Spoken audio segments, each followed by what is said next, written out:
aktres na si Kim Chiu, nagpa-preserve na raw ng kanyang egg cells.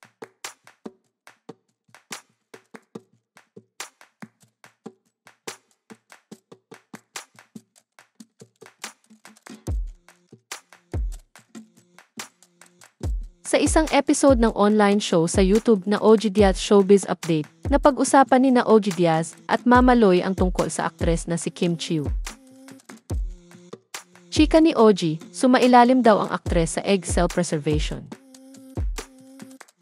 Ayon pa kay OG, nagpa-preserve na raw ng egg cells ang aktres dahil gusto umanong isave ang kasikatan nito. Sinabi rin ni OG na hindi na bumabata ang aktres dahil 35 years old na ito at nasa hit and miss na ang mga ganyang edad kung mabubuntis ito o hindi. Dagdag pa niya, normal lang daw yung magpa-preserve ng egg cells ang aktres ngayon kung totoo man ang bali-balita tungkol doon. Ilang taon na nga si Kim Chiu ngayon? 35 years old. Oo, Diyos ko. Hindi na bumabata yan. Yung mga ganyan, nasa hit and miss yan. Kung mabubuntis or hindi, di ba? Ngayon, normal lang yun magpa-preserve ng eggs si Kim Chiu. Kung totoo man ito, ha? Sinabi naman ni Mama Loy na maraming celebrities ngayon ang gumagawa ng egg cell preservation.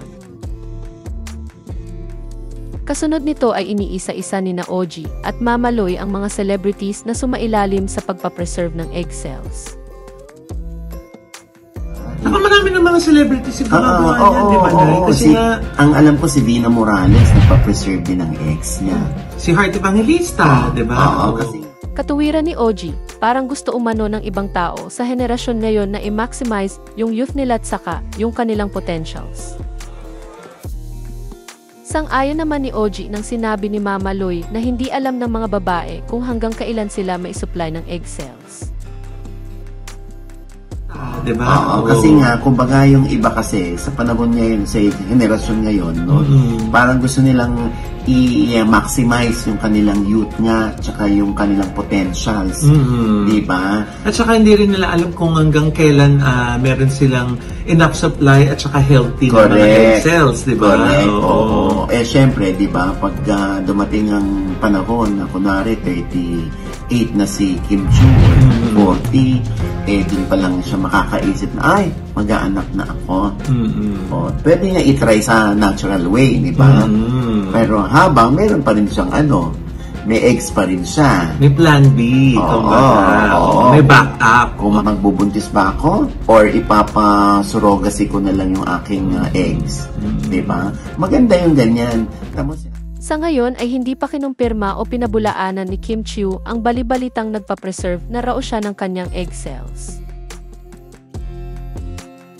Samantala, nabanggit naman ni Mama Loy na lumalamlam daw ang karera ng isang artista kapag nag-asawa at nag-anak na ito. Pero ang isang patunay na hindi totoo ay si Ann Curtis na sinamantala ang kanyang kasikatan at kabataan bago niya isinilang ang kanyang anak na si Dalia, at hanggang ngayon ay nakakakuha pa rin ng roles ang actress TV host. Pero kasi na yung stigma sa show business is pag nag-asawa at nag-anak na yung babaeng artista, parang lalamlam na yung karir di ba? Minsan yan yung iniisip nila. Pero ang isang patunay na hindi yan totoo, si Ann Curtis, ha? Di ba? Kita mo, kahit enjoy naman ni Ann Curtis ang kanyang, yung kanyang kasikatan at yung kanyang youth. Oo nga. Bago na isulpot sa mundo, si Dalia. Oo, pero still, kahit na nanay na siya, kita mo, active na active pa rin siya. Nagagawan pa rin yung mga roles na bagay sa kanya. Correct. Oo, alam na.